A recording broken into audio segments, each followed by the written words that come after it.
Hello world! I was given problem 11 from the Physics 240 second midterm. So here's a quick look at the question. If the switch has been closed for a very long time, then the current through the 500 ohm resistor immediately after opening the switch is 3 amps. What is the EMF of the ideal battery in the circuit? Alright, so here are a couple of things to note. When it says the switch has been closed for a very long time, it means that the capacitor is fully charged and no more current runs through it or the 500 ohm resistor. Then immediately after opening the switch, the battery is removed from the circuit and the voltage across the two resistors is equal to the voltage of the fully charged capacitor.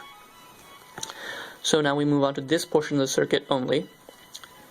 We know that V equals IR and I is equal to 3 amps because the two resistors are in series. So the current across the 500 ohm resistor, which is given as 3 amps, is also equal to the current across the 1000 ohm resistor.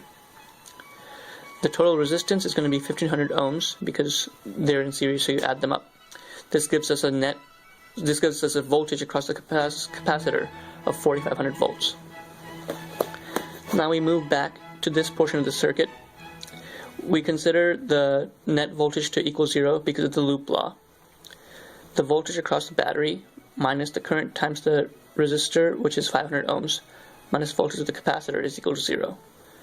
Now the current is going to be equal to 0 because after being closed for a very long time, no current flows through the resistor or the capacitor.